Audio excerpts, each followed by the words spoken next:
I pray, may the heavenly God bless every woman here with honor, love, and peace. May every sister and mother be protected with dignity and joy, and may every child in this family grow in light and blessing. I write these stories only with love for you, my family. Your support keeps me strong. Your love gives life to this channel. Please watch with your whole heart, like and comment, because together we are one family forever. If your heart is true, write, present. If your love is real, write, I am with Mr. Peter. The champagne flute shattered against Italian marble, its crystal fragments catching light like fallen stars. The exact moment Ruth Farrell realized her marriage had been a 20-year performance, and she'd been the only one who didn't know it was staged. The grand ballroom of the Condon estate hummed with the elegant chaos of their 20th wedding anniversary celebration. 300 guests mingled beneath chandeliers that Colin had imported from a French chateau, their light casting golden shadows across faces Ruth had smiled at for 2 decades. Faces that, she would soon discover, had been keeping her husband's secrets far longer than they'd been keeping her company. Ruth stood near the towering windows that overlooked the manicured gardens, her reflection superimposed against the darkness outside, a ghost of herself already haunting this life. At 42, she had maintained the elegance that had first caught Colin's attention at a charity auction all those years ago. Her deep burgundy gown, designed specifically for tonight by Oscar de la Renta's protégé, hugged her figure with architectural precision. Her skin glowed with the careful maintenance of someone who understood that in Colin's world, a wife was as much an asset as a stock portfolio. "You look absolutely radiant, darling," Margaret Condon's voice sliced through Ruth's reverie like a scalpel through silk. Her mother-in-law approached with the predatory grace of someone who had spent 68 years perfecting the art of the subtle attack. Margaret's white hair was styled in a severe chignon that pulled her features into an expression of permanent disapproval, though tonight there was something else in her ice-blue eyes. Anticipation. "Thank you, Margaret," Ruth replied, her voice steady despite the strange energy crackling through the room. She'd noticed it the moment she'd descended the stairs. Hushed conversations that stopped when she passed, glances that slid away from hers like oil on water. 20 years, Margaret continued, her thin lips curving into what might have been a smile on anyone else's face. "Not many marriages last that long these days. Though I suppose when there are no children to complicate things, it's easier to maintain the facade." The word hung between them like a blade. Ruth had grown accustomed to Margaret's references to her childlessness, each one delivered with surgical precision to wound without leaving visible scars. 5 miscarriages in 10 years had taught Ruth that some griefs were too private to share with people who would only weaponize them. "Colin seems anxious tonight," Ruth observed, deflecting as she watched her husband across the room. At 45, Colin Condon still commanded attention with his silver-touched temples and the confident bearing of a man who had turned his father's modest construction company into a real estate empire worth $500 million. Tonight, though, his usual swagger seemed forced, his laughter a beat too loud, his gestures a fraction too animated. "He has something special planned," Margaret said, and Ruth caught the flash of something cruel in her expression. "Something that will change everything." Before Ruth could respond, the orchestra Colin had hired, the same one that had played at their wedding, struck up their anniversary waltz. The crowd parted as Colin approached, his navy tuxedo impeccable, his smile camera-ready. But Ruth knew him well enough to see the tension in his jaw, the slight tremor in his hand as he reached for hers. "May I have this dance with my beautiful wife?" he asked, loud enough for their guests to hear and applaud. Ruth placed her hand in his, allowing him to lead her to the center of the ballroom.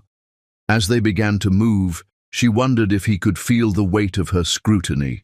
20 years of marriage had taught her to read him like a balance sheet, identifying assets and liabilities with equal precision. "You're trembling," she murmured as they turned, their bodies moving through the familiar steps they'd practiced for their wedding day. Excitement, he replied, but his green eyes, the ones that had once looked at her with such convincing adoration, couldn't quite meet hers. Tonight is special. So your mother keeps telling me. They danced in silence for a moment, and Ruth became acutely aware of their audience. She spotted Naomi Brooks, her business partner and best friend, watching from beside a marble column, her expression concerned. Gabriel Lawson was there too, the attorney who handled her interior design firm's contracts, his quiet presence somehow reassuring in the sea of Colin's associates. As the music swelled toward its conclusion, Colin suddenly stopped, keeping Ruth's hand in his but turning to face their guests. The orchestra faded to silence, and Ruth felt the air in the room shift, becoming dense with expectation. "Friends, family," Colin began, his voice carrying through the ballroom with the practiced ease of someone who had given 1,000 presentations. "Thank you all for joining us tonight to celebrate 20 years of marriage." Polite applause rippled through the crowd. Ruth smiled the smile she'd perfected at 1,000 such events, even as her instinct screamed that something was terribly wrong. 20 years, Colin continued, and Ruth noticed sweat beading at his temple despite the cool air. 20 years of building an empire, of creating a legacy. But you all know that a legacy isn't just about money or property. It's about family. It's about the future. Ruth's stomach tightened. She tried to withdraw her hand, but Colin's grip held firm. "And that's why tonight, on this special anniversary, I need to share something with all of you. Something that changes everything." The room held its breath. Ruth saw Margaret move closer, her pale eyes glittering with malicious triumph. "For years, Ruth and I have tried to have children," Colin said, and Ruth felt the blood drain from her face. They had agreed never to discuss this publicly, never to expose her private pain to the vultures who circled their social sphere. "It's been the great sadness of our marriage, the one thing our money couldn't buy, our influence couldn't secure." "Colin," Ruth whispered, a warning, a plea, but he continued as if she hadn't spoken. "But life," he said, his voice gaining strength, "life finds a way. And sometimes, when one door closes, another opens." He released Ruth's hand and turned toward the entrance of the ballroom. "Kerry, would you please join us?" The crowd parted, and Ruth watched with growing horror as Kerry Negger, Colin's 28-year-old secretary, walked toward them. But it wasn't Kerry's presence that made Ruth's world tilt on its axis. It was the obvious swell of her belly beneath her white designer dress, the protective way her hands cradled her pregnancy. "I want you all to know," Colin announced, his voice carrying over the gasps and whispers that had erupted, "that Kerry is 7 months pregnant, with my child, my son." The silence that followed was absolute, as if the entire room had suddenly been vacuum-sealed. Ruth stood frozen, her mind struggling to process the words, to understand how her life had just detonated in front of 300 witnesses. "I know this is unconventional," Colin continued, reaching out to take Kerry's hand, drawing her closer. "But sometimes love doesn't follow the rules we set for it. Sometimes destiny has other plans." That's when Margaret stepped forward, her voice cutting through the shocked murmurs. "Finally," she said, loud enough for everyone to hear, her gaze fixed on Ruth with undisguised contempt. "Finally, my son will have a real heir. Not that it was ever going to happen with you, dear. How could it when you're barren?" The word echoed through the ballroom like a gunshot. Barren. As if she were a field that had failed to yield crops, a disappointment to be discarded and replaced with more fertile ground. Ruth felt every eye in the room upon her, waiting for her reaction, waiting for her to scream, to cry, to beg, to rage. She could feel Colin watching her too, and in that moment she understood with crystalline clarity that this had all been choreographed. The public announcement, the dramatic reveal, Margaret's cruel pronouncement, all of it designed to humiliate her so thoroughly that she would crumble, would accept whatever terms they offered just to escape with some shred of dignity.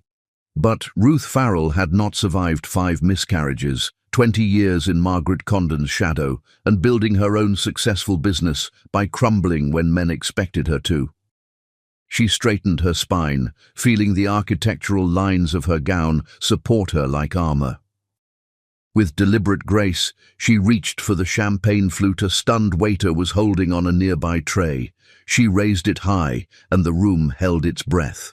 "To Colin," she said, her voice carrying with a clarity that surprised even her. "And to Kerry, may you have everything you deserve." She took a single sip, set the glass down on the nearest table with a decisive click, and turned to leave. The crowd parted before her like the Red Sea, their shock creating a clear path to the door. "Ruth!" Colin called after her, and she heard confusion in his voice. This wasn't in his script. "Ruth, wait! We need to discuss."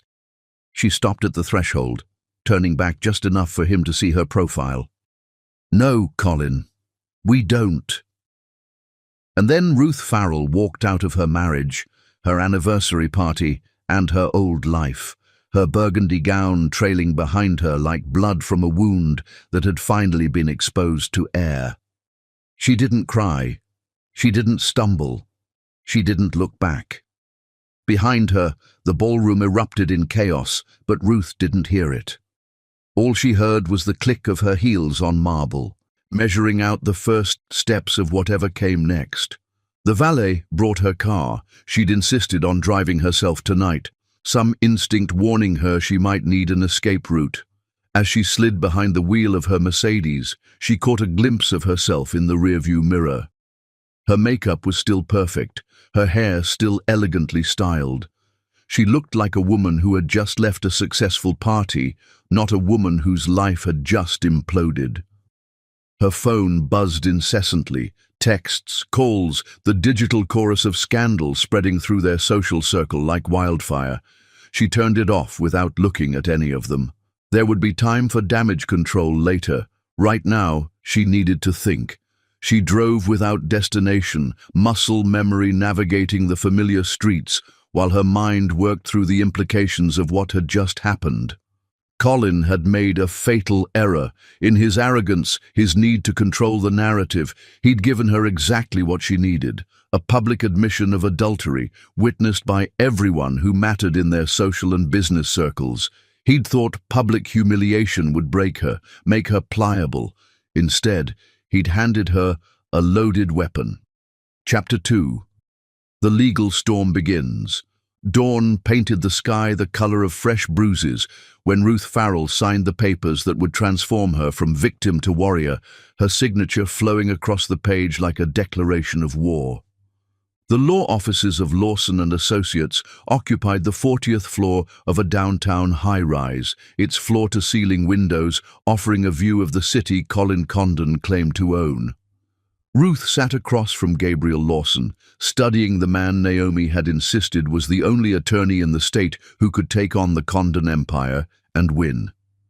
At 44, Gabriel carried his grief like a well-tailored suit, invisible to most, but unmistakably present to those who knew what to look for. His brown eyes held a depth that spoke of personal loss, and his dark hair, peppered with premature grey, gave him an air of hard-won wisdom.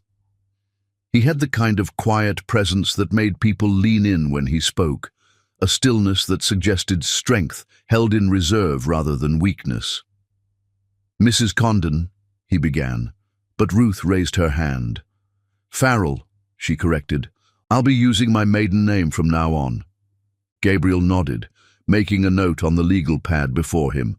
His handwriting was precise, architectural, the penmanship of someone who understood that details mattered. "Miss Farrell, then. I've reviewed the preliminary information Naomi provided. Your husband's public announcement last night was..."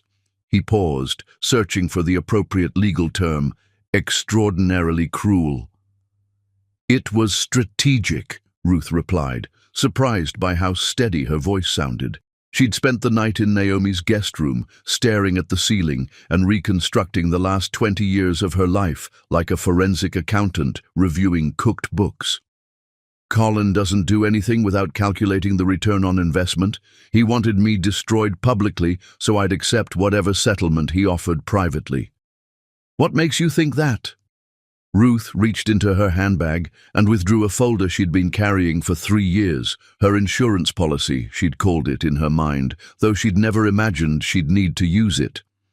Because Colin thinks I'm just another pretty acquisition who signed whatever he put in front of me without reading it.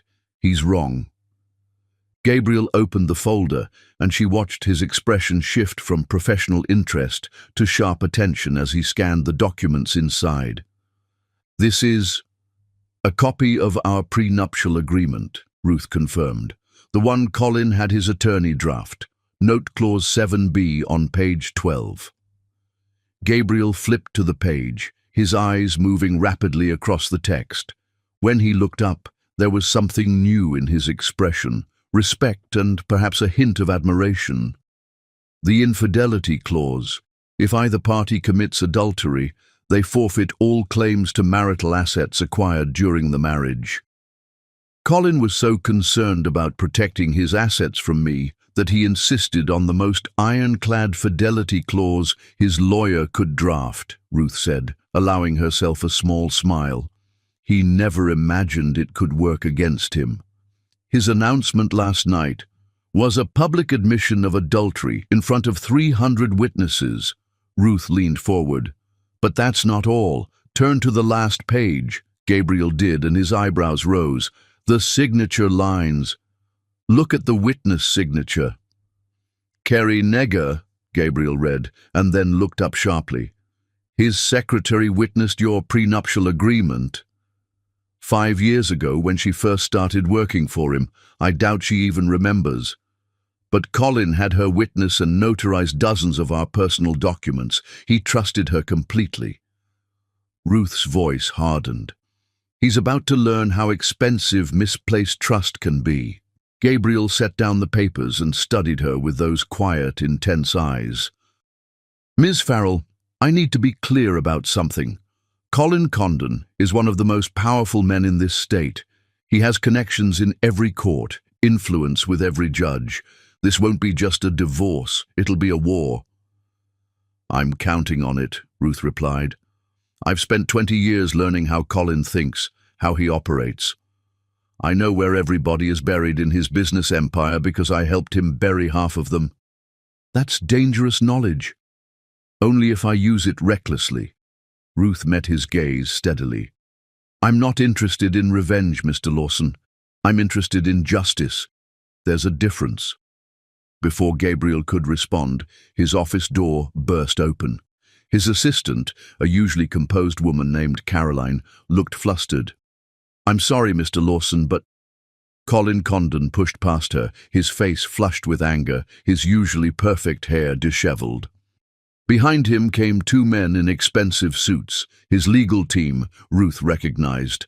The sharks had scented blood in the water. Ruth, Colin said, his voice carrying the authority of a man used to being obeyed. What the hell do you think you're doing? Gabriel stood slowly, moving subtly to position himself between Colin and Ruth. Mr. Condon, you need to leave. Any communication with my client should go through proper legal channels. Your client? Colin laughed, but there was no humor in it. She's my wife. We don't need lawyers to sort this out. Actually, Ruth said, standing as well, pleased to find her legs steady. We do. You made sure of that when you decided to announce your infidelity at our anniversary party. Colin's jaw clenched. That was, I was trying to be honest, to handle things with dignity. Dignity? Ruth laughed, and the sound was like glass breaking. You announced your secretary's pregnancy at our anniversary party. Your mother called me Baron in front of everyone we know. Where exactly was the dignity in that, Colin? You don't understand. Colin said, his voice dropping to the smooth, persuasive tone that had closed 1,000 deals. Kerry means nothing. She was a mistake. The baby, we can work something out. We always do. Ruth studied the man she'd shared her bed with for 20 years, seeing him clearly for perhaps the first time. The calculated vulnerability in his eyes, the rehearsed catch in his voice, it was all performance, as scripted as last night's announcement. "Mr. Jackson," Gabriel addressed one of Colin's lawyers, "I'm sure you've advised your client that this meeting is inappropriate. Ms. Farrell has retained counsel. All future communication goes through me." The older of Colin's two lawyers, a silver-haired man who looked like he'd stepped from the pages of a Brooks Brothers catalogue, cleared his throat. Mr. Condon simply wanted to ensure that Mrs. Condon understands the situation fully. The prenuptial agreement is quite clear, Gabriel interrupted smoothly, particularly Clause 7B. I assume you're familiar with it since your firm drafted it? The lawyer's face went pale. That clause was meant to protect your client's assets from his wife in case of her infidelity, Gabriel finished. Yes, I'm sure it was. How unfortunate that it doesn't specify whose infidelity triggers the forfeiture. Colin's face darkened. You think you're clever? I built an empire worth $500 million. You think some technicality in a contract is going to take that away from me? No, Ruth said quietly. I think your arrogance is going to take it away from you, just like it took away our marriage. Colin stepped toward her, and Gabriel moved to block him, but Ruth raised her hand. It's all right, she said to Gabriel, then faced her husband. Say what you came to say, Colin. I'm offering you a clean break, Colin said, his business voice now, all pretense of emotion gone. $20 million, the house in the Hamptons, your jewelry. You walk away quietly, and we can all move on with our lives. 20 million, Ruth repeated, from an estate worth $500 million. You didn't earn that money, Colin said. I built this empire. With whose connections? Ruth asked softly. Whose introductions at charity galas? Whose careful cultivation of the wives who influence their husbands to invest with you? Whose designs for your showcase properties that drew the celebrities and politicians you needed to impress? Colin's jaw worked. You were compensated for that. The lifestyle you've enjoyed was payment for services rendered, Ruth finished. Is that what our marriage was, Colin? A business arrangement? You knew what you were getting into, Colin said coldly. You wanted security, status. I gave you both. Ruth felt something shift inside her chest, the last fragile thread of whatever had connected her to this man finally snapping. You're right, she said. I did know what I was getting into. I knew I was marrying a man who valued acquisition over affection, who saw people as assets to be managed. What I didn't know was that I'd spend 20 years trying to fill the emptiness inside you with my love, only to watch you fill it with your secretary instead. Colin's face flushed. Don't make this about emotion, Ruth. This is business. Everything is business to you, Ruth replied, even our children. The room went still. Colin's lawyers exchanged glances, and Gabriel watched with sharp attention as Ruth continued. 5 miscarriages, Colin. 5 times I lost our children, and do you know what you said each time? We'll try again, like a failed business venture, just another deal that didn't close. That's not, Colin started, but Ruth wasn't finished. The third one was a boy, she said, her voice steady despite the tears she refused to let fall. 16 weeks.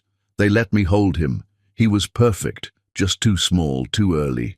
You were in Singapore, closing a deal. You didn't come home for the funeral. You said you didn't want a funeral, Colin protested. You said, I said I couldn't bear a public ceremony. I never said I didn't want you there. Ruth turned to Gabriel. I believe we're done here. Gabriel nodded. Mr. Condon, gentlemen, my assistant will show you out. Colin's younger lawyer, hungry-looking and sharp-eyed, spoke up. We'll bury you in paperwork. Discovery alone will cost more than you'll ever recover. Actually, Gabriel said mildly, discovery should be quite interesting. I'm particularly looking forward to reviewing Mr. Condon's financial records. All of them. Something in his tone made Colin's lawyers exchange another glance. Colin himself had gone very still. What are you implying? I'm not implying anything, Gabriel replied. I'm simply stating that in a divorce of this magnitude, full financial disclosure is required. Every account, every transaction, every irregularity will be examined. There are no irregularities, Colin said, but Ruth heard the slight uncertainty in his voice. Then you have nothing to worry about, Gabriel said pleasantly. Caroline, please show these gentlemen out. Colin looked at Ruth one last time. You're making a mistake. I'm offering you a generous settlement. Take it, or you'll get nothing. Ruth met his gaze steadily. I've already had nothing, Colin. 20 years of nothing dressed up as everything. I think I'll take my chances with the truth instead. After they left, Ruth sank back into her chair, suddenly exhausted. Gabriel poured her a glass of water from a crystal pitcher, and she accepted it gratefully. You did well, he said quietly. But he's right about one thing. This is going to get ugly. It already is ugly, Ruth replied. I'm just finally admitting it. Gabriel returned to his seat, picking up his legal pad. Tell me about the financial irregularities. Ruth smiled grimly. How much time do you have? As much as you need, Gabriel replied, and something in his tone made her look at him more closely. There was a steadiness to him, a quiet strength that reminded her of still water running deep. Colin has been keeping 2 sets of books for years, Ruth began. One for the IRS, one for his investors. I know because I've seen both. Gabriel's pen stopped moving. You have proof? I have better than proof, Ruth said, reaching into her bag again. I have the passwords to his private servers. Colin always said I had no head for business, so he never bothered to change them after showing me how complicated his work was. Ms. Farrell, Gabriel said slowly, are you telling me you have access to evidence of financial fraud? I'm telling you that Colin Condon built his empire on a foundation of lies, and I know where every crack in that foundation is. She met his eyes. The question is, what are we going to do about it? Gabriel was quiet for a long moment, and Ruth saw him weighing options, calculating risks. Finally he spoke. We're going to need help, federal help. This is bigger than a divorce. I know, Ruth said. That's why I chose you. Naomi said you used to work for the Justice Department before. She trailed off, realizing she was approaching personal territory. Before my wife got sick, Gabriel finished quietly. Yes, I did. I still have contacts there. I'm sorry, Ruth said. About your wife. Gabriel nodded, his eyes distant for a moment. Cancer doesn't announce itself at anniversary parties, but the result is the same. Everything changes in an instant. They sat in silence for a moment, 2 people who understood loss in different ways. Chapter 3. Evidence and Empathy. The USB drive weighed no more than a breath, but as Ruth placed it on Gabriel's desk, she felt the gravity of 20 years of secrets shift the very air in the room. It was past midnight, 2 weeks after that first meeting, and the law offices of Lawson and Associates had taken on the quality of a war room. Boxes of documents lined the walls, laptops hummed with activity, and the conference table was buried under financial statements that told the story of Colin Condon's empire in numbers that didn't quite add up. Gabriel had loosened his tie, his jacket draped over his chair, sleeves rolled up to reveal forearms marked with ink stains from hours of note-taking. Ruth had never seen him as anything but perfectly composed, but tonight there was something different about him, an intensity that made him seem more real, more human. What's on it? He asked, not touching the drive yet, as if he understood its significance. Everything, Ruth replied, settling into the chair across from him. She'd changed from her business suit into jeans and a cashmere sweater, having learned that revenge required comfort as much as courage. 7 years of emails between Colin and his accountant discussing how to hide assets, recorded conversations from his home office. Connecticut is a one-party consent state, and I was always that party. Documentation of bribes to city officials for zoning permits. And a particularly interesting series of messages between Colin and Margaret about moving money offshore. Gabriel picked up the drive, turning it over in his fingers. Ruth, this is dangerous. If Colin finds out you have this, he won't, Ruth interrupted. Colin's greatest weakness has always been his assumption that everyone else is as stupid as he believes them to be. He taught me how to use his computer systems, showed me his filing methods, even gave me his passwords, all while explaining how I shouldn't worry my pretty head about such complicated matters. A ghost of a smile crossed Gabriel's face. He underestimated you. Everyone does, Ruth said simply. It's been my greatest advantage. Gabriel inserted the drive into his laptop, and Ruth watched his expression change as he began scrolling through the files. His eyes sharpened, his jaw tightened, and occasionally he would make a note on the legal pad beside him. This offshore account, he said after several minutes, it's registered to a shell company in the Caymans. Condon Holdings International, Ruth confirmed. Allegedly for foreign investments, actually for hiding money from the IRS. Check the folder labeled Paradise. Gabriel clicked through, then stopped, staring at the screen. These numbers. $47 million, Ruth said. Hidden from our marital assets, hidden from the government, hidden from his investors. Colin's been skimming from his development projects for years, billing for materials and labor that were never provided, then moving the money offshore. This is federal crime territory, Gabriel said quietly. Wire fraud, tax evasion, money laundering. I know, Ruth said. I've had 3 years to think about what to do with this information. I kept telling myself I was staying for love, that things would get better, but really, I think I was waiting. For what? For him to give me a reason to use it. She laughed bitterly. I suppose I should thank him for the anniversary party. He made it so easy. Gabriel looked up from the screen, studying her with those thoughtful brown eyes. You've been planning this for 3 years? Not planning, Ruth corrected. Preparing. There's a difference. I hoped I'd never need to use any of this. I wanted our marriage to work. I wanted the man I married to come back. She paused, her fingers tracing patterns on the polished wood of his desk. But that man never existed, did he? I married a fiction that Colin performed until he got what he wanted. What did he want? Respectability, connections. My father was a federal judge before he died. My mother's family owned half the historical properties in Connecticut. Colin was new money, desperate to become old money. I was his ticket to legitimacy.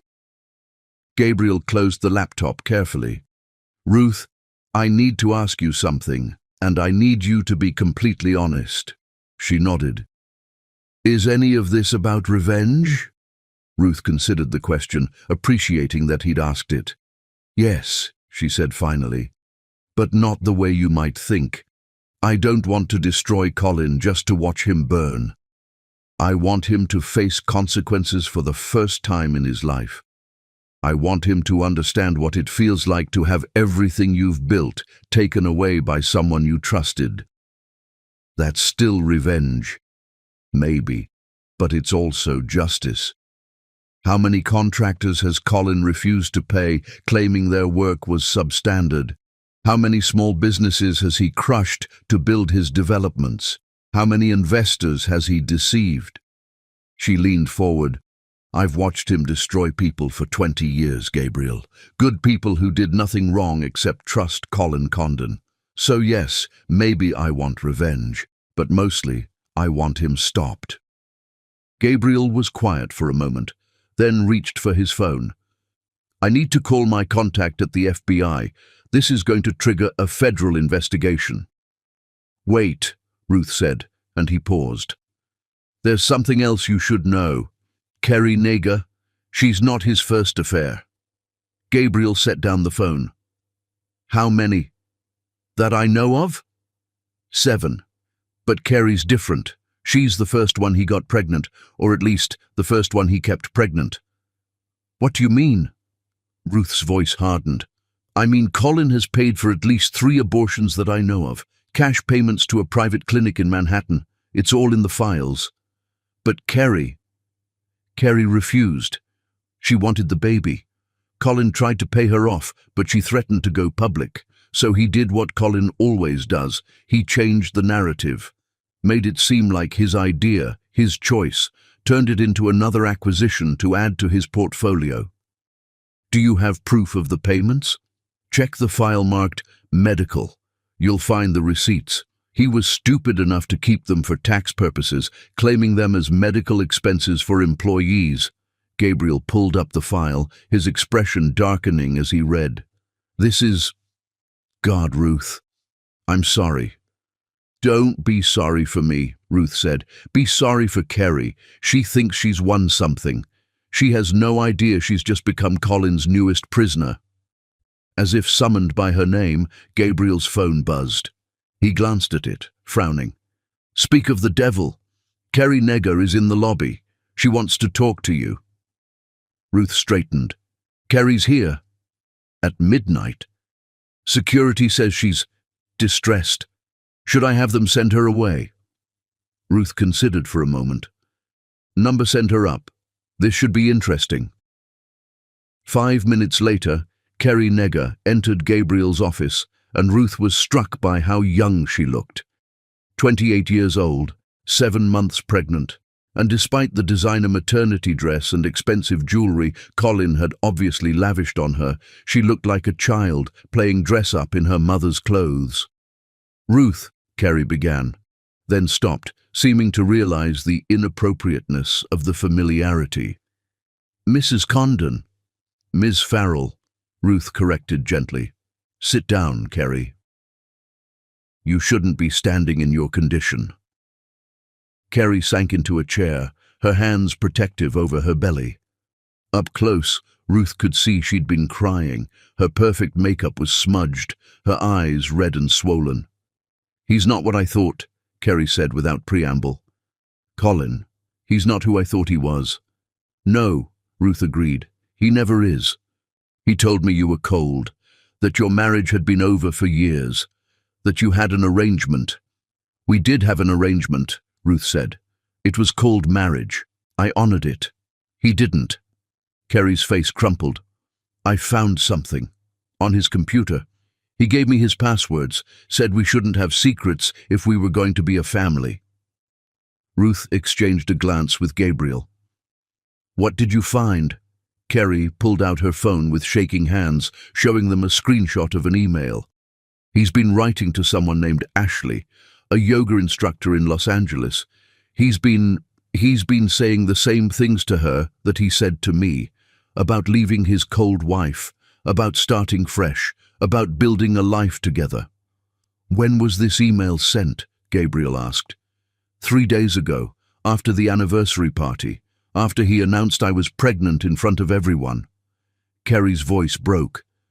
He's already planning to replace me, isn't he? Just like he replaced you. Ruth studied the young woman across from her, really looked at her for the first time. Not as the other woman, not as the enemy, but as another victim of Colin Condon's particular brand of cruelty.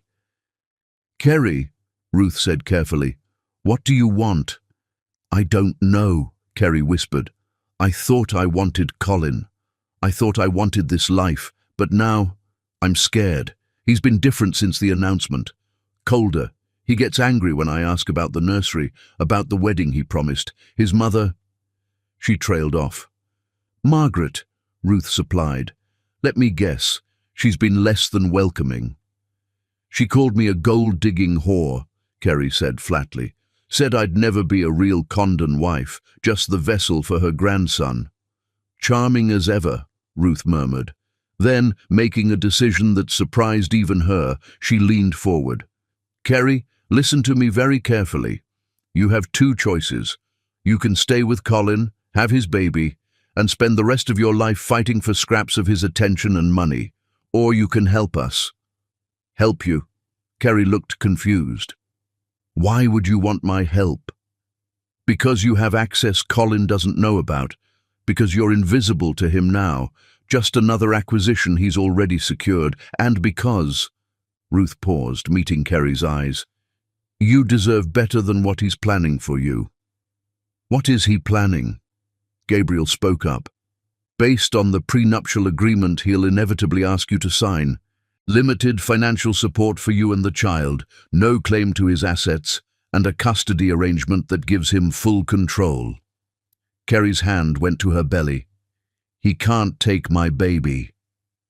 "He can if you sign the wrong papers," Ruth said. "But we can help you, if you're willing to help us." "What would I have to do?" Ruth looked at Gabriel, who nodded slightly. "Document everything, every conversation, every transaction, every meeting. Colin's about to be under federal investigation. The more evidence we have, the stronger the case." "Federal investigation?" Kerry's eyes widened. "For what? Financial fraud, tax evasion, bribery," Gabriel listed. "Your boyfriend isn't just unfaithful, Ms. Negger, he's a criminal." Kerry was quiet for a long moment, processing this information. Finally, she looked up. "He had me sign things, papers I didn't read, said they were for insurance, for the baby's future. What if I'm implicated?" "We can protect you," Gabriel said. "If you cooperate with the investigation, we can ensure you have immunity." "And my baby?" "Will be provided for," Ruth said. "I'll make sure of it personally." Kerry studied Ruth's face. "Why would you do that? I slept with your husband. I'm carrying his child." "Because you're 28 years old, and Colin Condon has been perfecting his manipulation techniques since before you were born," Ruth said simply. "Because that baby didn't ask for any of this. And because the best revenge against Colin isn't destroying him, it's protecting the people he's hurt." Kerry started crying then, really crying, her shoulders shaking with the force of it. Ruth moved around the desk, kneeling beside her chair, and did something that surprised them all. She took Kerry's hand. "It's going to be okay," Ruth said softly. "You're not alone in this." Gabriel watched this scene, the betrayed wife comforting her husband's pregnant mistress, with something like awe. Later, he would tell Ruth it was the moment he began to fall in love with her, though neither of them would acknowledge it for months to come. Chapter 4. The Grandmother's Wisdom. Stella Farrell's hands moved through bread dough like a pianist through a familiar sonata, each fold and press a meditation that had sustained her through 70 years of joys and sorrows. Ruth sat at the kitchen table of her grandmother's house in Savannah, the same table where she'd done homework as a child, where she'd announced engagement to Colin, where she'd cried after her first miscarriage. The morning sun streamed through windows lined with bottles of colored glass, casting rainbow patterns across the flour-dusted surface. "You always come home when you're hurting," Stella said without turning around, "even when you don't admit you're hurt." "I'm not hurt, Grandma," Ruth replied automatically. "I'm angry." Stella shaped the dough into a loaf with practiced efficiency. "Anger's just hurt that's learned to fight back. Question is, who you fighting, Colin or yourself?" Ruth traced a finger through the flour on the table, drawing patterns she didn't recognize. "He announced his secretary's pregnancy at our anniversary party, in front of everyone." "I heard." Stella covered the dough with a clean towel and finally turned to face her granddaughter. At 70, she moved with the deliberate grace of someone who had learned not to waste motion or words. Her face, lined with decades of laughter and tears, held the kind of beauty that transcended age. "Also heard you walked out with your head high and didn't give him the satisfaction of seeing you break." "How did you—" "Naomi called. That girl loves you like a sister, said you're staying with some lawyer now, planning to take Colin for everything he's worth." "Gabriel Lawson," He's helping with the divorce. Stella poured 2 cups of coffee from the pot that was always brewing, adding cream and sugar to Ruth's without asking. Some things never changed. Tell me about him. Gabriel? He's competent, thorough. He used to work for the Justice Department. That's not what I asked. Ruth looked up, meeting her grandmother's knowing eyes. He lost his wife, cancer, 3 years ago. So he knows about grief. Yes, and he looks at you how? Grandma, baby girl, I've got 7 decades of watching people. I know when a man's looking at a woman with interest and when he's looking at her with recognition. Which is it? Ruth considered lying, but Stella had always seen through her facades. Recognition, I think. Like he sees something in me that he understands. The wounded recognize the wounded, Stella said, settling into her chair with the careful movements of someone whose bones remembered every year. Your grandfather was like that. First time I met him, after your daddy's father passed, he didn't try to fix me or save me. He just saw me, all of me, the broken parts and the parts still standing. This isn't about romance, Grandma. It's about divorce, about justice. Is it? Stella sipped her coffee. Tell me, what you planning to do when you've got Colin's money and he's in whatever prison they put rich white folks in? I haven't thought that far ahead. Haven't you? Ruth Marie Farrell, you've been planning your whole life. Even as a little girl, you had lists and strategies and backup plans for your backup plans. You telling me you're going into battle against your husband without knowing what victory looks like? Ruth was quiet for a moment. Outside, she could hear the familiar sounds of the neighborhood waking up, dogs barking, cars starting, children calling to each other. This street hadn't changed in 40 years, a pocket of constancy in a world that seemed to shift beneath her feet daily. I found out about the others, she said finally. The other women. 7 that I know of. 3 who got pregnant. Colin paid for them to take care of it. Stella's face didn't change, but her hand reached across the table to cover Ruth's. I'm sorry, baby. The one who's pregnant now, Kerry, she refused to get rid of it. So Colin decided to claim it, make it part of his grand narrative. His legacy. Ruth laughed bitterly. 5 times I miscarried, Grandma, 5 times, and each time he acted like it was my failure. Like I was defective merchandise. You are not defective, Stella said firmly. You are not merchandise. You are my granddaughter, descended from women who survived slavery, who built schools during Reconstruction, who marched for civil rights, who raised families and ran businesses and changed the world one stubborn step at a time. You are not defined by what your body couldn't do or what that man couldn't see. I know that. Intellectually, I know that. But sometimes knowing and feeling are 2 different countries with no bridge between them. Stella squeezed her hand. Tell me about the baby, the boy, the one at 16 weeks. Ruth's breath caught. She'd never told anyone about that, not even Naomi. How did you? I know my granddaughter. I know which losses carved the deepest grooves in your heart. Tell me. He was perfect, Ruth whispered. 10 fingers, 10 toes. They let me hold him for an hour. The nurse took pictures, made handprints and footprints. I named him Samuel, after great-grandfather. Colin never knew. He was in Singapore, and when he came back, I just told him I'd lost the baby. He never asked for details. Where are the pictures? In a safety deposit box, along with the divorce papers I've had drawn up 3 times over the years, but never filed. Why didn't you? File, I mean. Ruth pulled her hand back, wrapping both around her coffee cup. Because I thought if I tried harder, loved better, became whatever he needed, maybe he'd love me back. Maybe we'd have the family I dreamed of. Can't love someone into loving you back, baby. Love ain't a currency that earns interest. It's a gift, freely given, or it's nothing at all. I know that now. Do you? Because seems to me you're still trying to earn something from Colin. Maybe not his love anymore, but something. Respect, Ruth said after a moment. I want him to respect me, to see that I'm not the fool he took me for. And then what? When you've got his respect, his money, his empire all laid at your feet, then what? Ruth didn't have an answer for that. Stella stood, moving to the window that overlooked her garden. Even in late fall, it bloomed with stubborn life. Winter vegetables, cold hardy flowers, herbs that perfumed the air. Your grandfather planted that magnolia tree the day your father was born, she said, lived through hurricanes, droughts, even survived when they built that highway and killed half the trees on the street.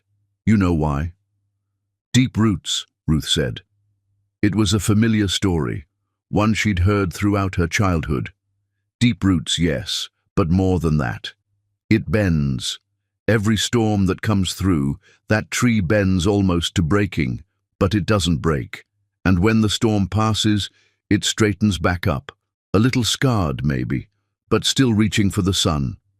I'm not a tree, Grandma. No, you're not. You're something stronger.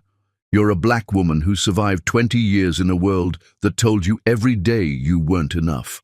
Not white enough for Colin's mother, not fertile enough for Colin's legacy, not broken enough to disappear like he wanted you to. Stella turned from the window. So, I'll ask you again. What are you fighting for? Justice? Revenge? Or are you fighting to remember who you were before Colin Condon tried to remake you in his image? Before Ruth could answer, her phone buzzed. Gabriel's name appeared on the screen. Take it, Stella said, but remember what I said. Ruth stepped onto the back porch to answer. Gabriel. Ruth, where are you? His voice was tense, worried. Savannah, at my grandmother's. I needed to think. You need to come back. Now Colin's made a move. What kind of move? He's filed a motion claiming you're mentally unstable, that your actions since the anniversary party prove you're having a breakdown. He's trying to have you declared incompetent. Ruth's hand tightened on the phone. He's what? There's more. He's got affidavits from 3 psychiatrists claiming you've been under their treatment for severe depression and paranoid delusions. I've never seen a psychiatrist in my life. I know, they're fabricated. But one of them has hospital letterhead from when you were admitted for your miscarriages. He's using your grief against you, Ruth. Ruth felt something cold and sharp crystallize in her chest. I'll be there in 3 hours. Ruth. 3 hours, Gabriel. She hung up and found Stella standing in the doorway, having heard everything. Now, her grandmother said quietly, now you know what you're fighting for. What? The truth. Your truth. The truth of who you are and what you've survived. That man wants to rewrite your history, make you the crazy woman who couldn't handle his success. You going to let him? No. Then you better get moving. But Ruth? Yes, Grandma. Remember that magnolia tree. The storm's here, baby. Time to show how deep your roots really go. Ruth hugged her grandmother, breathing in the familiar scent of flower and lavender that had meant safety her entire life. I love you. I love you too, baby. Now go show that man what we're made of. The drive back to Connecticut gave Ruth time to think, to plan. Colin had made a critical error. In trying to paint her as crazy, he'd revealed his desperation. The mental incompetence claim meant he was scared of what she knew, what she could prove. It also meant he was willing to use her deepest pain, the loss of their children, as a weapon against her. By the time she reached Gabriel's office, she had her strategy mapped out. Colin wanted to question her sanity? Fine. She'd give him, and the court, such a clear view of her mental state that his lies would crumble like tissue paper in rain. Gabriel was waiting in his office, files spread across his desk, his tie loosened, and his eyes shadowed with exhaustion. He looked up when she entered, and she saw relief flash across his face. You're here. I'm here, and I'm ready to fight. He studied her for a moment, and she wondered what he saw. The wronged wife, the grieving mother, or something else, something harder and more determined. "Good," he said finally, "because I've been doing some digging. Those psychiatrists Colin cited, 2 of them have been paid consultants for his company. The third is his golf buddy. We can prove the connections, prove the conflict of interest." "That's not enough," Ruth said. "We need to do more than defend. We need to attack." "What do you have in mind?" Ruth smiled, and it was the smile of a woman who had found her strength in the midst of her storm. "Colin wants to talk about mental health. Let's talk about his. Let's talk about the narcissistic personality disorder that 3 different marriage counselors suggested he might have. Sessions he walked out of, by the way. Let's talk about his cocaine use in the early 2000s, which I have receipts for. Let's talk about the violent outbursts that left holes in our bedroom wall, which I have photos of." Gabriel's eyes widened. "You documented all of that?" "My grandmother taught me to keep records. Memory fades," she always said, "but paper remembers. I have 20 years of paper, Gabriel. 20 years of evidence that Colin Condon is exactly who I say he is. This changes everything. With this, we can not only fight the incompetence claim, we can go on the offensive." Ruth moved to the window, looking out at the city lights beginning to twinkle in the growing darkness. "Kerry called me. She's scared. Colin's been pressuring her to sign papers, threatening to abandon her if she doesn't. We can file for a protective order. Number, let him threaten her. Let him show his true colors. The more desperate he gets, the more mistakes he'll make." She turned back to Gabriel. "I want to offer Kerry something. Full immunity in exchange for her testimony, plus a trust fund for the baby. Enough to ensure she never has to depend on Colin for anything." "That's generous. It's strategic. Colin's worst nightmare isn't losing his money, it's losing control. If Kerry testifies about his attempts to coerce her, about the other women, about the payments for abortions, his reputation won't just be damaged, it'll be destroyed." Gabriel was quiet for a moment, then said, "There's something else." "My contact at the FBI called. They've been investigating Colin for 6 months already. Your evidence just gave them what they needed to move forward. They want to meet with you." "When?" "Tomorrow morning." Ruth nodded. "Then we'd better get prepared." They worked through the night, organizing documents, preparing statements, building a case that would withstand any attack Colin might launch. As dawn broke through the windows, Ruth realized she wasn't tired. If anything, she felt more energized than she had in years. "You should rest," Gabriel said, looking at her with concern. "The meeting's in 3 hours." "I'll rest when this is over," Ruth replied. Then, softer, "Thank you. For everything." "You don't have to thank me. This is my job." "No," Ruth said, meeting his eyes. "It's more than that, and we both know it." Something passed between them then, an acknowledgement of the connection that had been building since that first meeting. But this wasn't the time for whatever was growing between them. This was the time for war, and Ruth Farrell was ready to win. Chapter 5. The Courtroom Battle. "Your Honor, my client is clearly suffering from delusional episodes brought on by the trauma of her repeated miscarriages and the shock of learning about her husband's relationship with Ms. Negger." Colin's attorney, William Jackson, delivered the words with the practiced sincerity of a man who had assassinated hundreds of characters in dozens of courtrooms. He stood before Judge William Hayes, a silver-haired man whose expression remained carefully neutral despite the circus this divorce had become. Ruth sat beside Gabriel, her posture perfect, her face calm. She wore a simple black suit that emphasized her dignity rather than her wealth. Gabriel's suggestion, and a good one. Across the aisle, Colin sat with his team of 3 lawyers, his jaw tight with barely controlled anger. Kerry was notably absent, though Ruth knew she was waiting in a nearby room, ready to testify if called.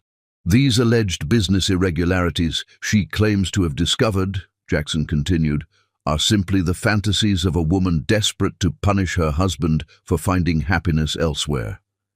We have statements from 3 prominent psychiatrists. Objection, Gabriel said, rising smoothly. Those psychiatrists have never treated my client. Their statements are based entirely on second-hand information provided by Mr. Condon. Your Honor, Jackson said, the psychiatrists based their evaluations on documented incidents. What documented incidents? Gabriel interrupted. The hospital records from my client's miscarriages. Since when is grief a mental illness? Judge Hayes raised a hand. Gentlemen, let's maintain decorum. Mr. Jackson, do any of these psychiatrists have first-hand treatment experience with Ms. Farrell? Jackson hesitated. No, Your Honor, but then their statements are opinion, not medical fact. I'll allow them to be entered into evidence, but the court will weight them accordingly. Mr. Lawson, you may proceed with your response. Gabriel nodded. Your Honor, we'd like to call our first witness, Kerry Negger. The courtroom stirred as Kerry entered, visibly pregnant now at nearly 8 months, her hands trembling as she took the oath. She looked small in the witness box, overwhelmed by the weight of wood and tradition surrounding her. Ms. Negger, Gabriel began gently, can you tell the court about your relationship with Mr. Condon? Kerry's voice was barely above a whisper. We began seeing each other 2 years ago. He told me his marriage was over, that he and Ruth, Ms. Farrell, lived separate lives. Did you believe him? Yes. He was very convincing. He showed me texts that he said were from her, agreeing to the arrangement. I found out later he'd faked them. Colin shifted in his seat, and Ruth saw him mouth something to Jackson, who quickly stood. Objection. Speculation. I have the texts, Kerry said, stronger now, and I had them analyzed by a digital forensics expert. They were created on Colin's computer, not Ruth's phone. Continue, Judge Hayes said, his interest clearly piqued. When I told Colin I was pregnant, Kerry continued, he tried to convince me to terminate. When I refused, he threatened to fire me, to ruin my reputation. He said no one would believe a secretary over Colin Condon. What changed his mind? Kerry looked directly at Colin for the first time. I told him I'd recorded our conversations, all of them, including the ones where he talked about hiding money from the IRS. The courtroom erupted. Jackson shot to his feet, demanding the recordings be ruled inadmissible, while Colin's face turned an alarming shade of red. Judge Hayes had to gavel for order 3 times before the room settled. Ms. Negger, the judge said, do you have these recordings with you? Yes, Your Honor. My attorney has copies. What followed was devastating. For the next hour, the court listened to Colin's voice discussing offshore accounts, bribing city officials, and most damningly, his plans to hide assets before announcing his affair. I need Ruth to look like the crazy one, Colin's recorded voice said. If she's unstable, no one will believe her about the money. We'll get some friendly doctors to say she's been having episodes. Mother knows someone at the hospital who can adjust some records. Ruth watched Colin's face as his own words condemned him. This was the man she'd loved, or thought she'd loved, the man she'd tried to have children with. The man who had held her as she cried after each miscarriage, all while planning her destruction. When the recordings ended, Gabriel stood. Your Honor, we'd like to submit additional evidence regarding Mr. Condon's mental state. Objection! Jackson practically shouted. My client's mental health is not in question here. It is now, Gabriel replied calmly. Mr. Condon has accused my client of mental instability. We have the right to examine his own psychological fitness, especially given what we've just heard. Judge Hayes nodded. I'll allow it. Gabriel presented reports from 3 different marriage counselors, all suggesting Colin showed signs of narcissistic personality disorder. He submitted credit card records showing thousands of dollars in cocaine purchases. He showed photos of holes punched in walls, furniture destroyed in rages, a pattern of violence that Ruth had hidden for years. "Ms. Farrell," Gabriel said, "would you please take the stand?" Ruth rose, smoothing her skirt, and walked to the witness box with measured steps. She'd testified in depositions, but this was different. This was public. This was the moment she reclaimed her narrative. "Ms. Farrell," Gabriel began, "Mr. Condon's team claims you're mentally unstable. How do you respond to that?" Ruth looked directly at Colin as she answered, "I've been many things in our 20-year marriage. Hopeful, heartbroken, disappointed, lonely, but never unstable. If anything, I've been too stable, too willing to accept the unacceptable in the name of preserving our marriage." "Can you elaborate?" "I stayed silent when Colin had his first affair, 3 years into our marriage. I said nothing when I found charges for jewelry I never received, dinners at restaurants I'd never been to. I kept quiet about the verbal abuse, the gaslighting, the times he told me I was lucky he stayed with me despite my failure to give him children." "Why did you stay silent?"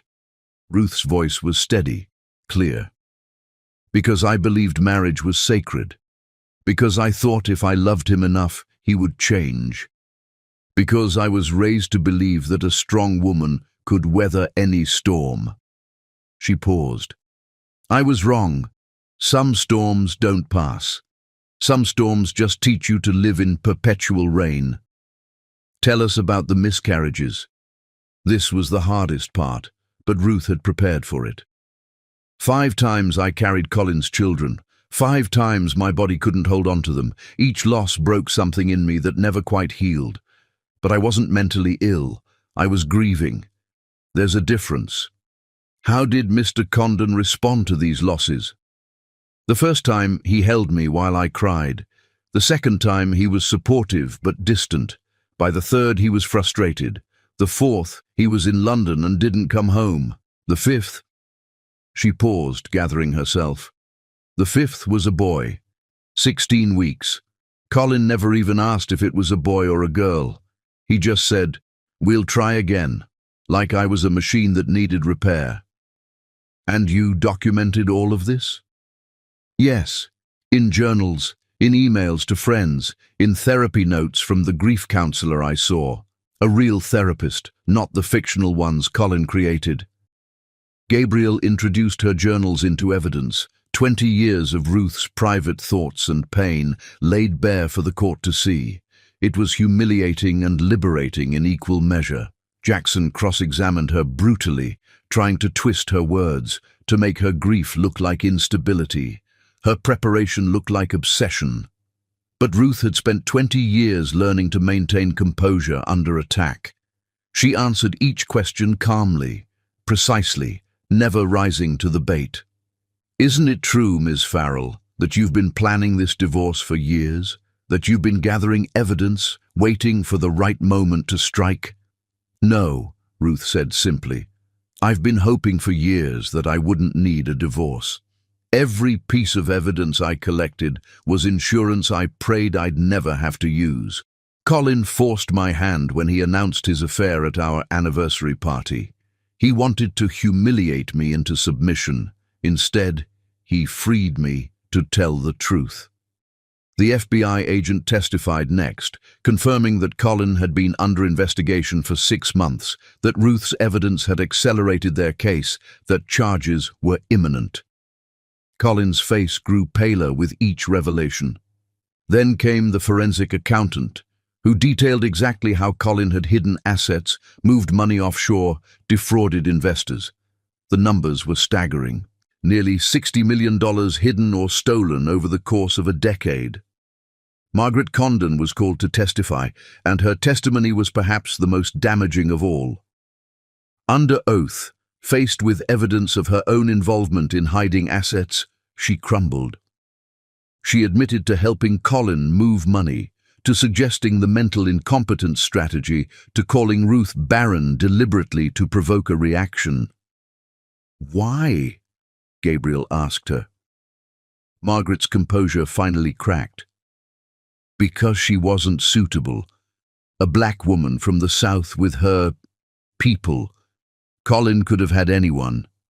Should have had someone appropriate. The courtroom was silent after that admission. Even Colin looked stunned by his mother's blatant racism.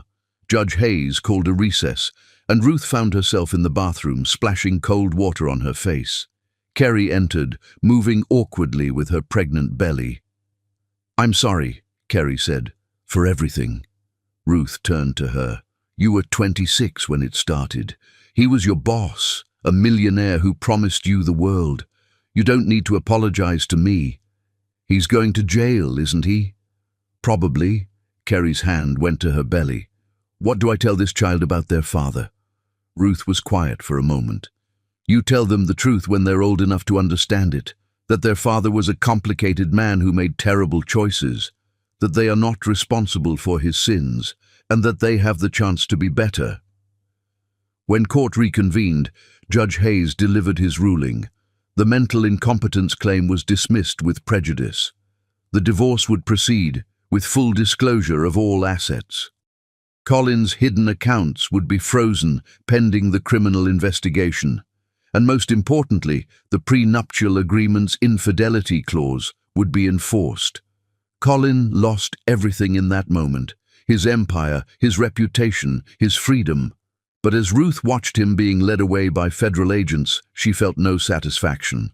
Only a hollow kind of peace, like the silence after a storm. Gabriel touched her elbow gently. "It's over." "No," Ruth said, watching Kerry waddle out of the courtroom, alone and afraid. "It's just beginning."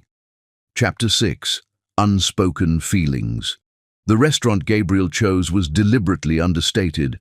No Michelin stars, no month-long waiting list, just excellent food and quiet corners where two people could talk without being overheard or photographed. It had been 3 weeks since the courtroom victory, and Ruth was still adjusting to the strange rhythm of her new life. The media attention had been overwhelming at first, but Gabriel had helped her navigate it with the same quiet competence he'd shown throughout the trial. "You're not eating," he observed, watching her push risotto around her plate. "I'm thinking," Ruth replied. "Kerry had the baby yesterday." Gabriel set down his wine glass. "How is she?" "Scared. Alone. She named him James after her father."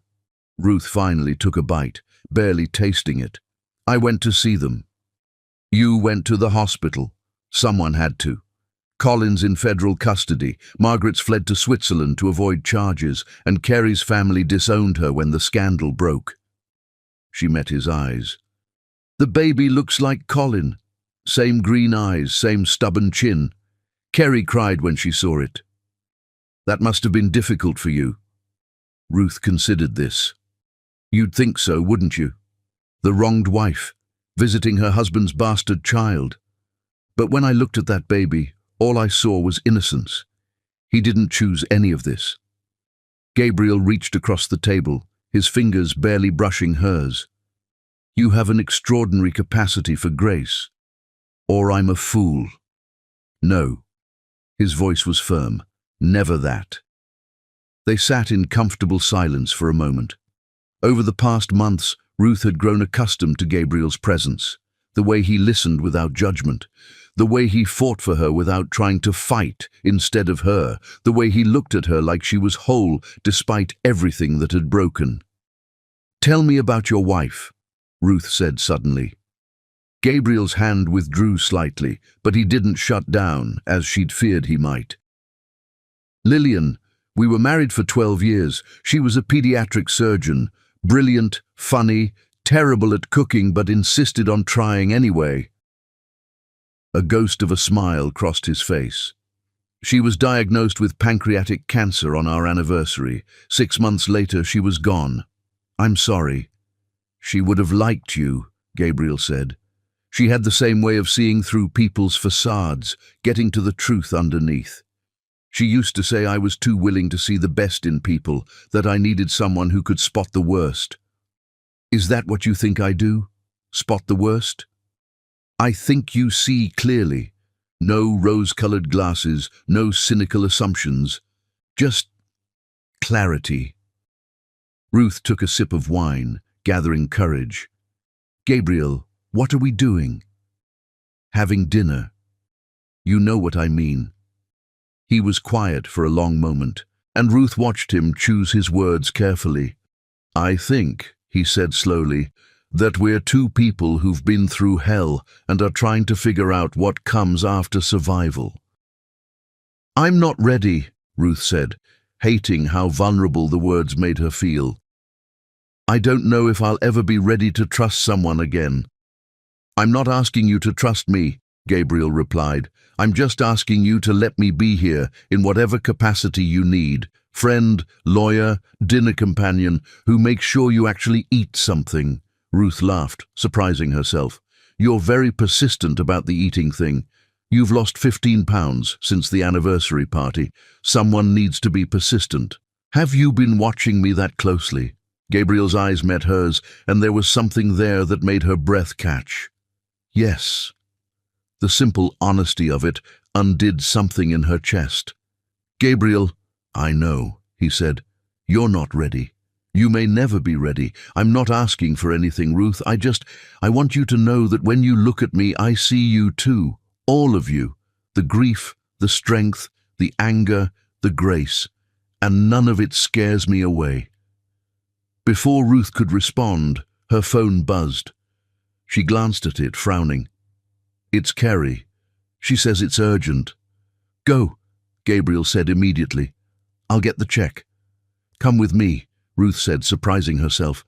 I'd like you to come with me." They found Kerry in her hospital room, holding James and crying. When she saw Ruth, she held out a document with shaking hands. "Colin's lawyer came," she said. "He wants me to sign away my rights to any of Colin's assets in exchange for a one-time payment of $50,000. He said if I don't sign, he'll tie everything up in court for years, and James and I will get nothing." Ruth took the document, scanning it quickly.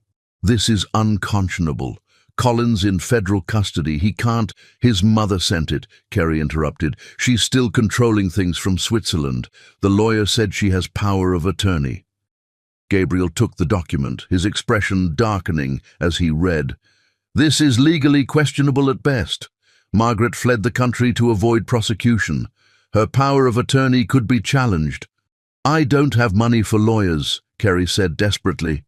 "I don't have anything. My apartment was in Colin's name. My car was a company car. Everything I had was his." Ruth made a decision that would have seemed impossible months ago. "You'll stay with me." Both Kerry and Gabriel stared at her. "I have a guest house," Ruth continued. "It's been empty for years. You and James can stay there until you get on your feet." "Why would you do that?" Kerry whispered. "Because Margaret Condon wants you destroyed, and I've had enough of that woman getting what she wants," Ruth said. "And because that baby deserves better than being collateral damage in Colin's crimes." Kerry started sobbing then, great heaving sobs that shook her whole body. Ruth sat on the bed beside her, carefully avoiding the various monitors and IV lines, and did something that surprised them all. She put her arm around Kerry's shoulders. "It's going to be okay," Ruth said, and for the first time in months, she actually believed it. Gabriel handled the legal aspects, threatening Margaret's lawyer with charges of harassment and coercion. The document was withdrawn within hours, and Kerry was granted temporary support from Colin's frozen assets pending the outcome of his criminal trial. As they were leaving the hospital, Kerry now settled and calm, Gabriel touched Ruth's arm. "What you did in there was the right thing to do. It was more than that." Ruth looked at him, this man who'd fought beside her through the worst period of her life, who'd seen her at her lowest, and still looked at her like she was something precious. "Lillian was right," she said. "About what?" "You do see the best in people, even when they can't see it themselves." Gabriel smiled then, a real smile that transformed his usually serious face. "Maybe that's why we work." "We work?" "As friends," he said carefully. "For now." For now, Ruth agreed, and if there was a promise in those words, neither of them acknowledged it. The next few weeks fell into a pattern. Kerry and James moved into the guest house, and Ruth found herself oddly comforted by their presence. She'd lived alone in the main house since Colin's arrest, and the empty rooms had begun to feel oppressive. Now there was life again. Baby cries at odd hours, the smell of formula and baby powder, Kerry's tentative attempts at cooking in the guest house kitchen. Gabriel came by regularly, always with a legal reason at first: papers to sign, updates on Colin's case, matters regarding the divorce settlement. But gradually, the pretense dropped. He'd bring dinner, claiming he'd ordered too much. He'd offer to help with repairs around the property, things Colin had let slide. He'd sit with Ruth on the porch in the evenings, comfortable silences punctuated by conversation that ranged from legal strategy to books to memories they were both learning to carry more lightly. One evening, as they watched Kerry walk James around the garden, Gabriel said, "You're healing. What makes you say that? You laugh now, really laugh, not the polite society laugh you perfected, and you've stopped checking your phone every 5 minutes for updates on Colin's case." Ruth considered this. "I suppose I have. When did you become so observant?" "I've always been observant. You're just letting me close enough to observe now." It was true, Ruth realized. Somewhere in the chaos of the past months, she'd stopped keeping Gabriel at arm's length. He'd become essential wasn't the right word. Present, constant, safe. "I'm thinking of selling the house," she said suddenly. Gabriel turned to look at her. "This house. Too many ghosts, too many rooms where awful things were said, where dreams died." She gestured to the garden. "I keep thinking I see Colin everywhere, in his study, at the breakfast table, in the bedroom. Where would you go?" "I don't know. Somewhere without history. Somewhere I can be just Ruth, not Colin Condon's ex-wife or that woman from the scandal." "That's going to be hard to find. The story went national." "I know." She pulled her knees up to her chest, a childlike gesture that made her seem younger than her 42 years. "Maybe I'm running away. Or maybe you're running towards something." Before Ruth could ask what he meant, Kerry appeared with James, who was fussing. "I'm sorry to interrupt," she said, "but he won't settle. I've tried everything." Ruth held out her arms. "May I?" Kerry handed over the baby, and Ruth settled him against her chest, humming softly. Within minutes, James was quiet, his tiny fingers wrapped around one of hers. "You're good with him," Kerry said wonderingly. "I had a lot of practice in my dreams," Ruth replied softly. Gabriel watched her hold the baby, saw the way her face softened, the way her body naturally curved to protect the small life in her arms. Later, he would tell her that was the moment he knew he was in love with her, watching her hold her husband's child by another woman with such tenderness it took his breath away. But that confession would come later. For now, he simply said, "You'd be a wonderful mother."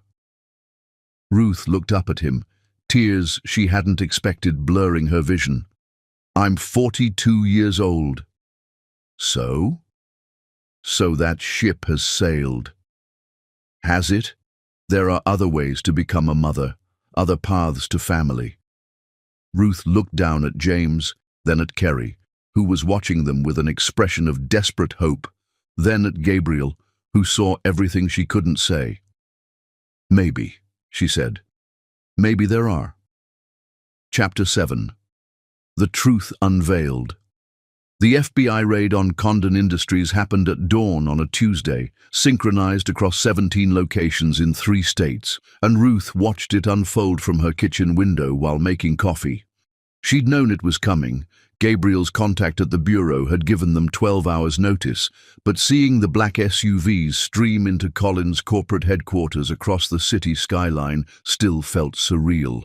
This was the empire Colin had killed their marriage to protect, and now it was crumbling like sand. Gabriel arrived an hour later with a box of pastries and a grim expression. "They found more than we expected." Ruth poured him coffee, noting how comfortable he'd become in her kitchen, how he knew where she kept the mugs and the cream. How much more? Colin wasn't just embezzling and hiding assets. He was running a full Ponzi scheme, taking money from new investors to pay off old ones, cooking the books to show profits that didn't exist. He pulled out his tablet, showing her the preliminary FBI report. The real estate empire? Built on paper. Half the properties he claimed to own were leveraged 3 times over. Ruth sank into a chair. How long? At least 8 years. Maybe longer. 8 years, she thought back, trying to pinpoint when Colin had changed, when the man she'd married had become a stranger. But maybe that was the point. He'd never changed. She'd just finally seen who he'd always been. Carrie appeared in the doorway, James in her arms. She'd been living in the guest house for a month now, and the haunted look was beginning to fade from her eyes. "Is it true? What they're saying on the news?" "What are they saying?" Gabriel asked. "That Colin stole from pension funds, from retirement accounts of his own employees." Gabriel nodded grimly. "It's true." Kerry made a sound like a wounded animal.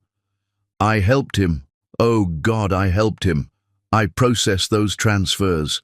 I thought, he said it was restructuring, that it was all legal." "You didn't know," Ruth said firmly. "He used you, just like he used everyone. They'll arrest me too." "No," Gabriel said. "You have immunity in exchange for your cooperation. That deal is ironclad." The phone rang, and Ruth answered, putting it on speaker when she saw it was the federal prosecutor. "Ms. Farrell, we need to discuss what else was found in Mr. Condon's private files." "What else?" Ruth asked, though something in the prosecutor's tone made her stomach clench. "Documents suggesting Mr. Condon was planning to have you declared mentally incompetent long before the anniversary party. Years of fabricated medical records, staged photographs meant to suggest instability, even a draft commitment order with a judge's signature, though we believe the signature is forged." Ruth felt the room spin slightly. Gabriel's hand found her shoulder, steadying her. "He was planning to have me committed?" "It appears so. The documents date back 3 years, around the time you started your interior design business, according to the timeline." 3 years. When she'd finally found success, independent of Colin, when her designs had won awards and attracted celebrity clients, when she'd stopped needing him. "There's more," the prosecutor continued. "We found correspondence between Mr. Condon and a doctor at a private psychiatric facility in Vermont. They were discussing long-term treatment options for a patient with persistent delusions of independence." Ruth laughed, but it was a broken sound. "Delusions of independence, is that what he called it?" After the prosecutor hung up, Ruth stood abruptly, needing to move. She paced to the window, staring out at the garden where she'd planted roses that Colin had said were too much trouble. "He was going to have me locked away," she said quietly. "If Kerry hadn't gotten pregnant, if he hadn't decided on the public humiliation route instead, I'd be in a psychiatric facility right now, drugged and forgotten while he took everything." "But you're not," Gabriel said, his voice fierce. "You're here, you're free, you won." "Did I?" Ruth turned to face him. "He stole years of my life, made me doubt my own mind, my own worth. Even now, knowing it was all lies, I still sometimes wonder if I'm too emotional, too difficult, too much." Kerry spoke up unexpectedly. "You're not too much. You're exactly enough. I've watched you these past weeks, how you've handled everything with such grace, how you took me in when you had every reason to hate me. You're the strongest person I've ever met." Ruth looked at the young woman holding Colin's child, and something shifted in her chest. "We're all stronger than he thought we were." The next revelation came that afternoon, delivered by Ruth's accountant, who'd been reviewing the assets now unfrozen by the court. "There's something strange here," he said, spreading papers across Ruth's dining room table. "This account in your name, did you know about it?" Ruth looked at the statement. Number I've never seen this before. It was opened 22 years ago before you married Colin. Regular deposits every month since then. The current balance is..." He paused, double-checking his figures. $8.7 million. That's impossible. Gabriel leaned forward, studying the documents. The deposits. They're from a trust.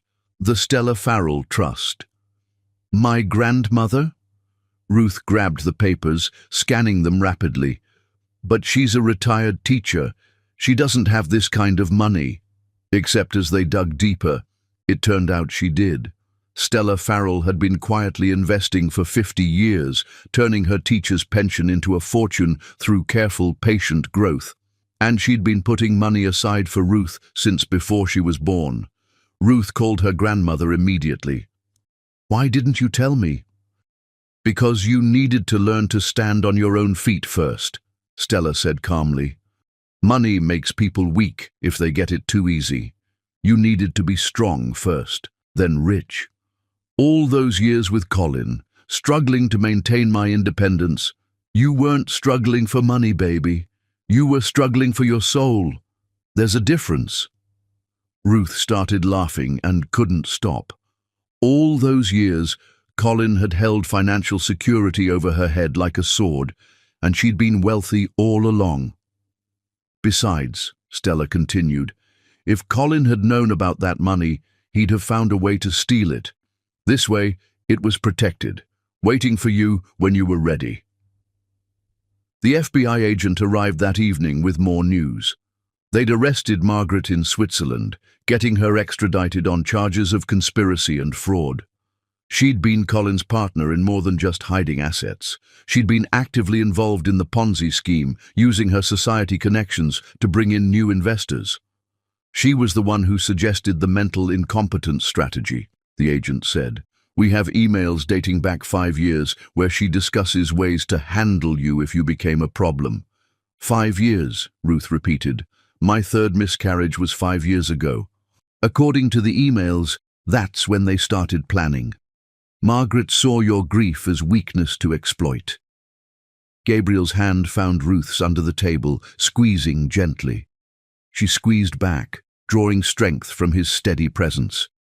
But the biggest revelation came near midnight, when Kerry knocked on the door, James sleeping in her arms and her laptop under her arm. "I couldn't sleep," she said. "I was going through old files, trying to understand how I missed so much. And I found something." She opened the laptop, showing them a hidden folder she'd discovered on Colin's server.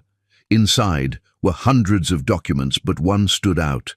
A life insurance policy on Ruth worth $50 million, with Colin as the sole beneficiary. "Look at the date it was purchased," Kerry said. Ruth looked. It was the day after her 5th miscarriage. The day she'd told Colin she couldn't try again, that her body and heart couldn't take another loss. "He was planning to kill me," she said, the words coming out remarkably calm. Gabriel was already on the phone with the FBI, but Ruth barely heard him. She was thinking about all the times Colin had suggested she seemed tired, that she should take sleeping pills, the vitamins he'd insisted she take for her health, the strange dizzy spells she'd had last year that stopped when she'd stopped taking his recommended supplements. "Ruth," Kerry said urgently, "there's more. There are searches in his browser history. Undetectable poisons, making suicide look convincing. Psychiatric drugs that cause heart failure." The FBI arrived within an hour, taking the laptop and immediately launching an investigation. They would later find evidence that Colin had indeed been slowly poisoning Ruth, not enough to kill her quickly, but enough to make her seem unstable, confused, weak. The vitamins he'd given her had contained low doses of psychiatric drugs that caused the symptoms he then used as evidence of her mental illness.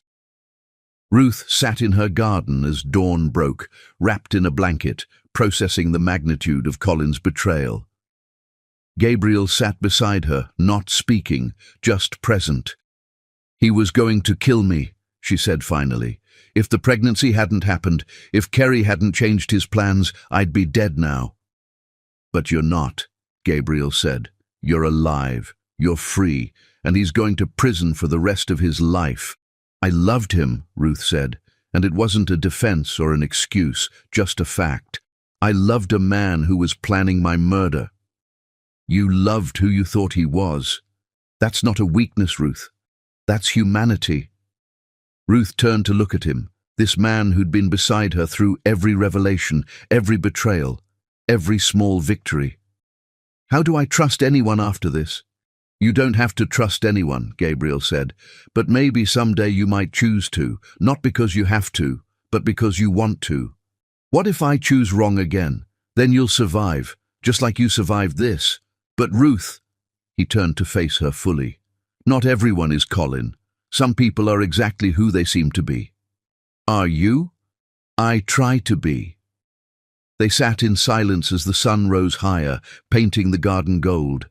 Kerry came out with James, who was fussing for his morning feeding.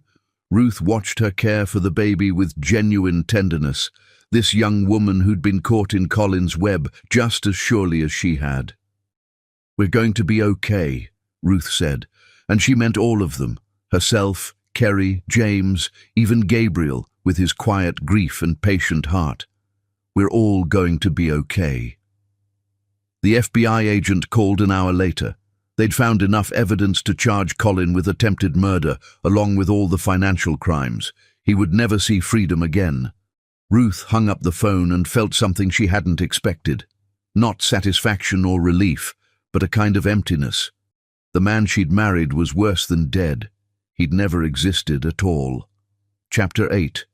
The Fall of Colin Condon. The federal courthouse in Lower Manhattan had never seen a crowd quite like the one that gathered for Colin Condon's sentencing, 5 months after his arrest, that had shocked the financial world.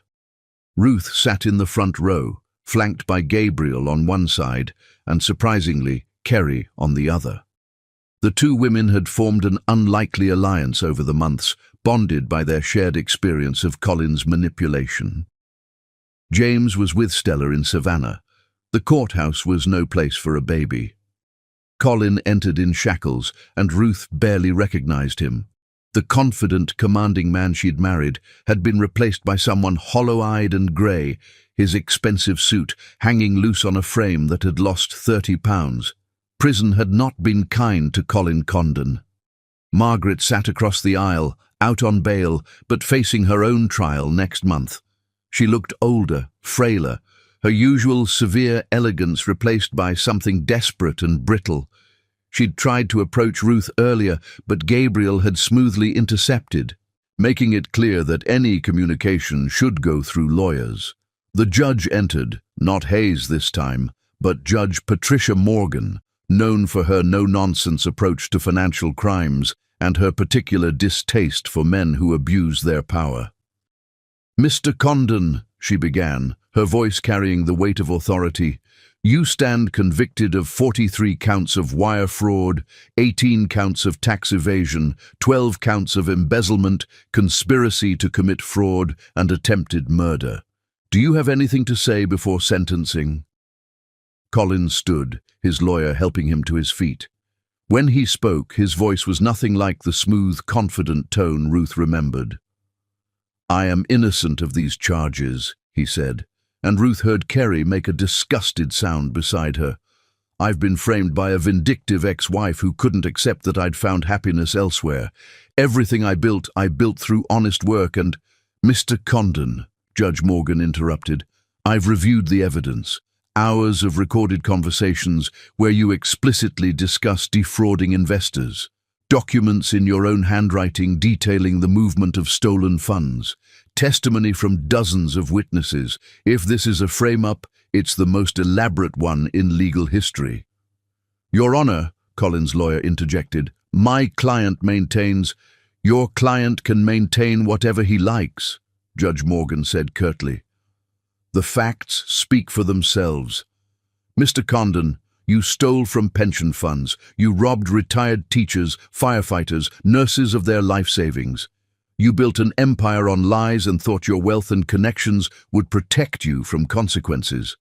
She paused, looking directly at Colin. "You were wrong.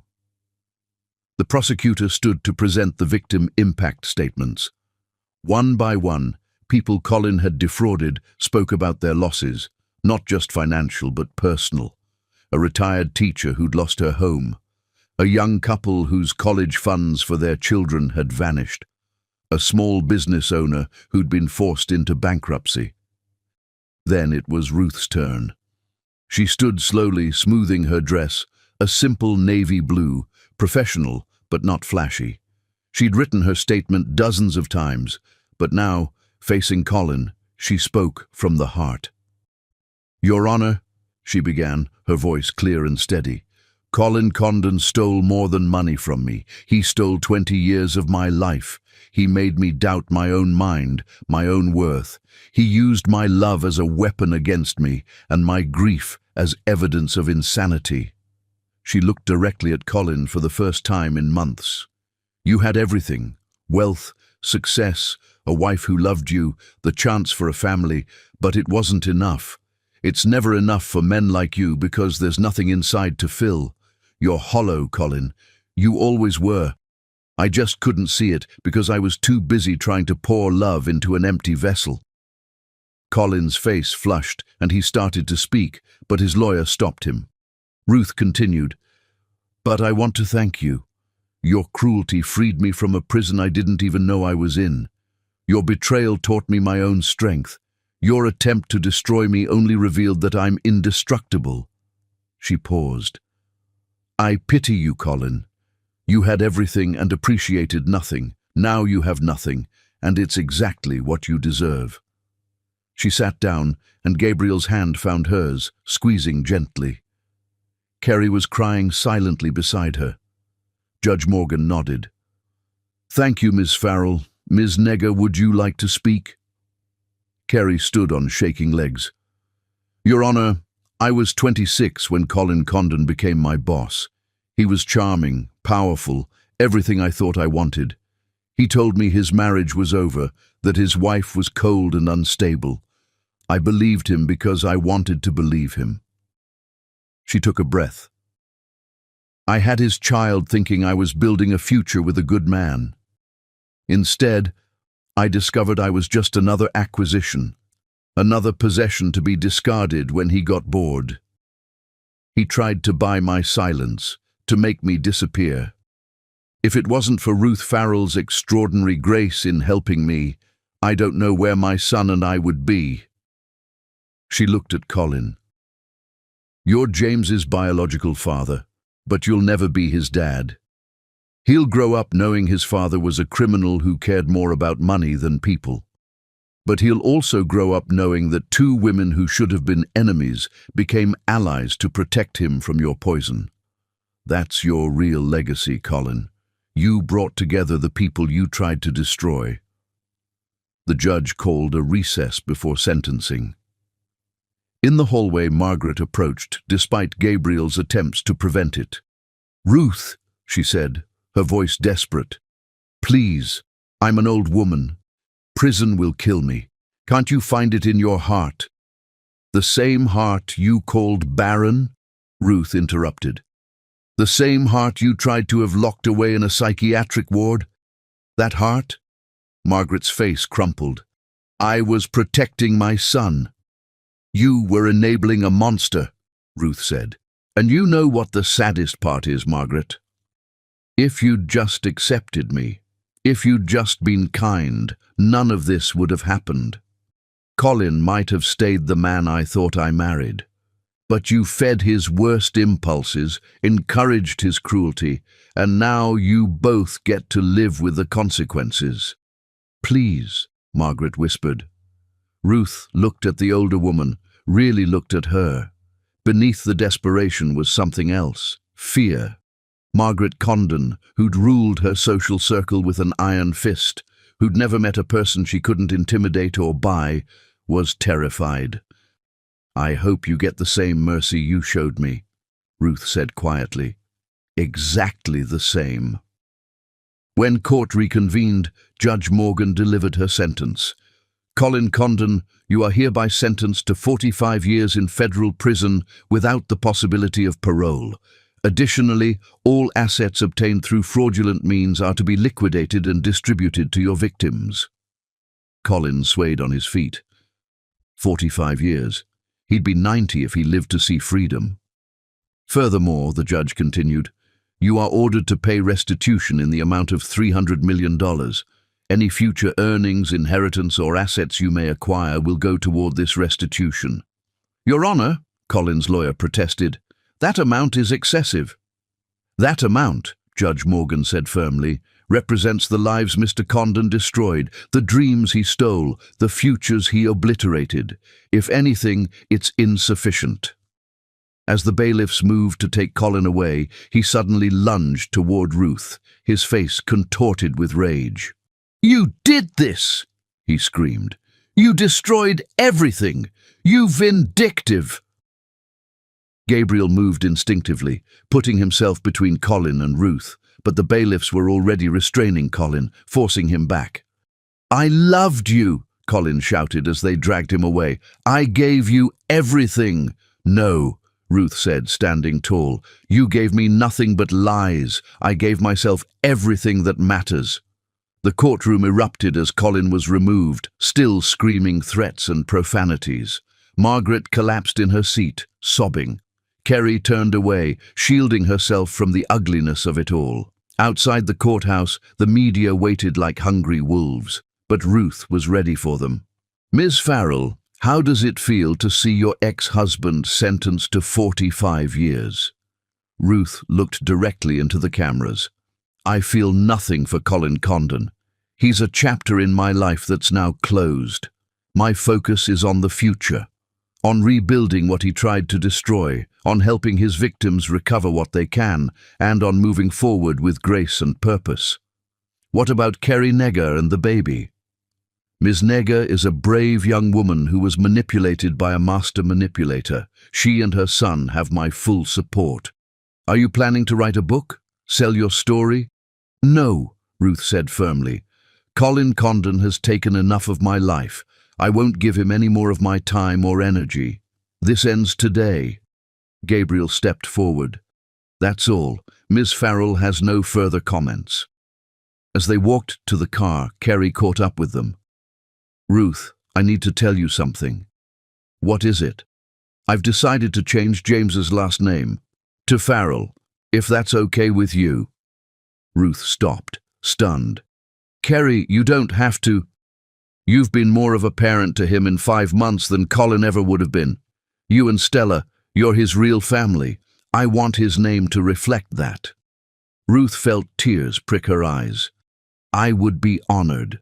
That evening, Ruth stood in her empty house. She'd finally sold it, the closing scheduled for next week. The movers had taken most of her things to the new brownstone she'd bought in a quiet neighborhood where no one knew her as Colin Condon's wife. Gabriel found her in what had been Colin's study, looking at the marks on the wall where his awards and photos had hung. Any regrets? He asked. About Colin? Number about wasting 20 years? Sometimes. She turned to him. But then I think about where I am now, who I've become, and I realize maybe nothing was wasted. Maybe it all led to this moment. And what moment is that? Ruth moved closer to him, close enough to see the flecks of gold in his brown eyes, close enough to smell his cologne, subtle, warm, nothing like Colin's aggressive designer fragrances. The moment where I choose what comes next, she said. And what do you choose? I choose to stop being afraid. I choose to trust my own judgment. I choose... She paused, gathering courage. I choose to see where this thing between us might go. Gabriel's hand came up to cup her cheek, gentle, giving her every opportunity to pull away. Are you sure? No, Ruth said honestly. But I want to try. Is that enough? It's everything, he said, and kissed her. It was nothing like kissing Colin had been. No possession, no performance, no power play. It was soft and sure and felt like coming home after a long, terrible journey. When they pulled apart, Ruth laughed softly. Kerry and James are expecting us for dinner. Then we should go, Gabriel said, but he didn't move. Yes, Ruth agreed, not moving either. They stood there in Colin's former study, in the house where Ruth's marriage had died, and chose to begin something new. Outside, the sun set over Connecticut, painting the sky in shades of gold and pink and hope. Chapter 9. The Final Gambit. The letter arrived on a Thursday morning, delivered by a courier who insisted on placing it directly into Ruth's hands, waiting while she signed for it with elaborate formality. Ruth recognized Margaret's handwriting immediately, the same elegant script that had graced 20 years of passive-aggressive Christmas cards and birthday notes. But this was different.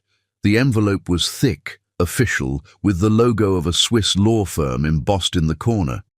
She was sitting in her new kitchen, the morning light streaming through windows that had never witnessed Colin's rages or Margaret's cutting remarks. Kerry was feeding James in the breakfast nook, and Gabriel was at the stove making his famous scrambled eggs, a domestic scene that would have seemed impossible 6 months ago. "What is it?" Gabriel asked, noticing her stillness. Ruth opened the envelope carefully, pulling out a sheaf of legal documents. As she read, her face went pale. "Margaret's filed a competency claim," she said quietly.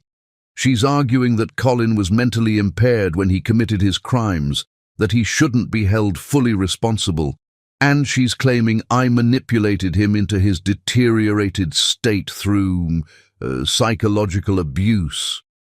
Kerry gasped. "She can't be serious." "There's more," Ruth continued, scanning the documents. "She's hired a team of psychiatrists who are prepared to testify that Colin is suffering from induced delusional disorder brought on by years of manipulation from his calculating and vindictive wife. She's trying to get his sentence overturned." Gabriel set down the spatula, his expression darkening. "Let me see those." He read quickly, his frown deepening with each page. "This is sophisticated. She's not just throwing accusations around, she's built a case. Affidavits from Colin's business associates claiming you isolated him, testimony from household staff saying you controlled him, even a statement from a therapist claiming you exhibited signs of narcissistic abuse." "But none of that is true," Kerry protested. "Truth doesn't matter if perception becomes reality," Gabriel said grimly. "Margaret's spent months and what must be millions on this. She's trying to flip the entire narrative." Ruth stood abruptly, pacing to the window. Outside, her new neighbors went about their morning routines, blissfully unaware that her carefully rebuilt life was under attack again. "There's something else," she said. "Look at the date on the therapist's statement." Gabriel checked. 3 days ago. "Now look at the letterhead." He examined it more closely, then looked up sharply. "This is the same psychiatric facility Colin was planning to have you committed to." "Margaret's not just trying to free Colin," Ruth said. "She's trying to build a case to have me committed instead. If she can prove I'm the manipulative one, that I drove Colin to crime through psychological torture, she could potentially get conservatorship over you," Gabriel finished. "Control of your assets, your freedom, everything." The kitchen was silent except for James's happy babbling. Then Ruth laughed, a sharp, bitter sound. "She learned from Colin's mistakes," she said. "He was too obvious, too public. Margaret's being surgical, professional. She's had months to plan while under house arrest." "What do we do?" Kerry asked, fear creeping into her voice. Ruth turned from the window, and both Gabriel and Kerry saw something shift in her expression, a hardening, a resolve that hadn't been there moments before. "We finish this," Ruth said, "once and for all." She pulled out her phone, dialing a number from memory. "Stella? It's me. I need you to send me the box from the attic, the one marked 1987. Yes, that one. Overnight it." "What's from 1987? Gabriel asked when she hung up. "Proof that Margaret Condon has been planning her son's crimes since before I ever met him." Ruth's smile was sharp as glass. "She made one mistake. She forgot that I spent 20 years in her house, listening to her stories, organizing her papers when she was too drunk at charity events to do it herself. The next 72 hours were a whirlwind of legal preparation. Gabriel called in favors from his Justice Department days, assembling a team of lawyers who specialized in complex fraud and competency cases.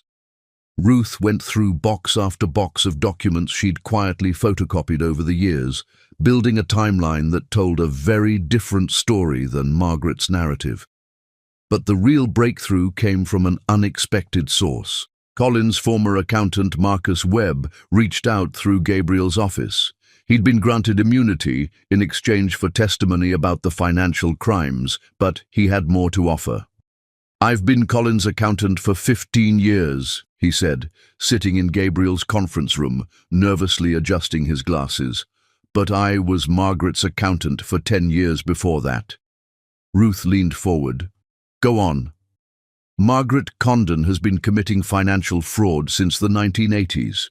Her first husband, Colin's father, didn't die of a heart attack. She poisoned him slowly with digitalis, making it look like heart failure. I have the receipts for the digitalis hidden in gardening supplies and correspondence where she discussed the plan with her lawyer, the same Swiss firm representing her now." The room was silent. Then Gabriel spoke. "You have proof of murder." Marcus pulled out a safety deposit box key. "Everything's in there. I kept it as insurance, but I was too scared to use it. Margaret Condon she's evil in a way that's hard to explain.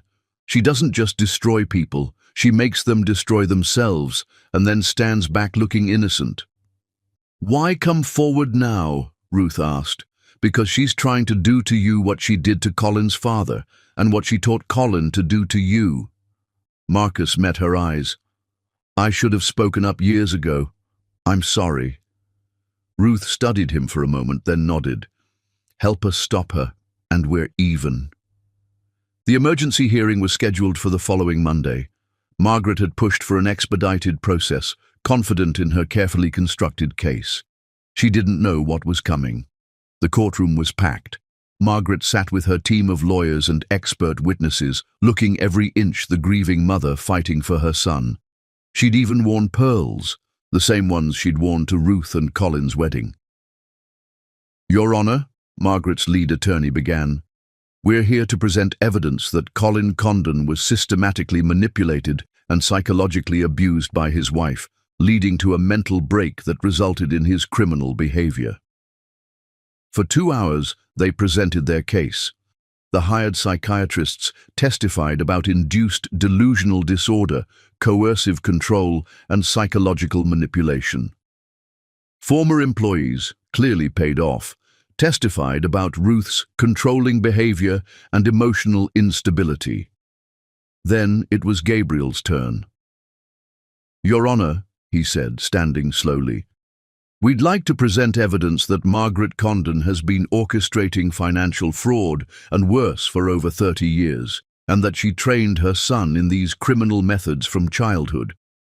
Margaret's lawyer objected, but the judge, the same Patricia Morgan who had sentenced Colin, overruled him. "I'll allow it. Proceed, Mr. Lawson." What followed was devastating. Marcus Webb testified about Margaret's financial crimes dating back decades. Bank records showed patterns of fraud that matched exactly with Colin's later crimes. Margaret had been the template. Then came the most damning evidence. "Your Honor," Gabriel said, "I'd like to submit into evidence a recording made by Margaret Condon herself." Margaret went white. "What recording?" "The one you made in 1987, planning your first husband's death," Gabriel said calmly. "You kept it as insurance against your co-conspirator. You never imagined it would surface now." The courtroom erupted as Gabriel played the recording, Margaret's younger voice, cold and calculating, discussing how to slowly poison her husband while maintaining plausible deniability, how to train Colin to be strong enough to take what he deserves, how women like Ruth, bleeding hearts who think love conquers all, were perfect victims. "That's fabricated," Margaret screamed, shooting to her feet. "That's not me." "Voice analysis confirms it's you," Gabriel said. "Would you like to provide a sample for comparison?" Margaret's lawyers were frantically whispering, trying to control the situation, but it was too late. Judge Morgan had heard enough. "Mrs. Condon," the judge said, her voice like ice, "it appears you're not just an accomplice to your son's crimes, but the architect of them. And now you're attempting to use the same tactics against Ms. Farrell that you've been perfecting for decades." "Your Honor," Margaret's lawyer attempted, "this recording is inadmissible." "On the contrary," Judge Morgan said, "it speaks directly to the claims being made about Ms. Farrell's supposed manipulation. It appears the only manipulator in the Condon family is sitting right there." But Ruth wasn't done. She stood, asking permission to address the court. "Your Honor, Margaret Condon took something from me that can never be returned. 20 years of my life, my chance at motherhood, my ability to trust. But she also gave me something inadvertently. She showed me exactly what I don't want to become." She turned to face Margaret directly. "You had everything: wealth, status, a son who could have been good if you'd let him. But you poisoned it all with your hatred, your racism, your need to control. You created Colin in your own image, and now you both get to live with the consequences." "You destroyed my son!" Margaret shrieked, all pretense of dignity gone. "You turned him against me." "No," Ruth said quietly. "You destroyed him yourself. I just survived long enough to bear witness." The judge's ruling was swift and decisive. Margaret's claims were dismissed with prejudice. Furthermore, based on the evidence presented, she ordered an immediate investigation into the death of Margaret's first husband and additional charges to be filed. As the bailiffs moved to revoke Margaret's bail, she made one last, desperate play. "I'll give you everything," she shouted at Ruth. "All the hidden accounts, the offshore holdings Colin doesn't even know about. Hundreds of millions. Just drop this, please." Ruth looked at her former mother-in-law, this woman who had tormented her for 2 decades, and felt nothing. No anger, no satisfaction, just emptiness where Margaret's poison used to live. "I don't want your money," Ruth said. "I want you to spend every remaining day of your life in a cell, thinking about what you've done. That's worth more than any amount you could offer." Margaret was dragged away, screaming threats and profanities that echoed through the courthouse halls. Her lawyers scattered like roaches in light, distancing themselves from their toxic client. Outside the courthouse, Ruth stood between Gabriel and Kerry, James in Kerry's arms. The media was there, but Ruth had no statement this time. She was done performing for audiences, done explaining herself. "It's really over," Kerry said wonderingly. "The legal part is," Ruth agreed. "The rest, the healing, the building something new, that's just beginning." Gabriel's hand found hers, and she squeezed it, drawing strength from his steady presence. They walked away from the courthouse together, leaving Colin and Margaret's poisonous legacy behind. That evening, back at the brownstone, Ruth found herself in the nursery she'd set up for James when Kerry visited. She'd painted it soft green, gender-neutral, the color of new growth. All those years, she'd dreamed of decorating a nursery in the mansion, but Colin had always found reasons to delay, to wait. Gabriel found her there, holding a stuffed rabbit she'd bought for the baby she'd lost at 16 weeks. "I'm selling my grandmother's trust fund," she said without preamble. "What?" "Ruth, that's your security. I'm using it to set up a foundation for women trying to leave abusive marriages but who don't have the resources. Women who are being gaslit, manipulated, controlled." She turned to him. "I had money, education, connections, and it was still almost impossible to escape.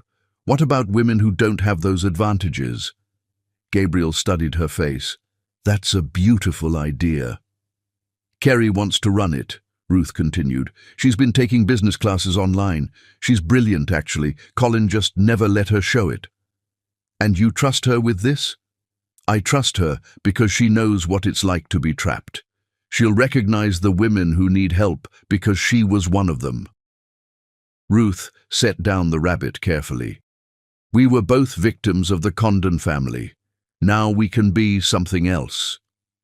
What? Survivors who help other women survive. Gabriel pulled her into his arms, and Ruth let herself lean into his strength.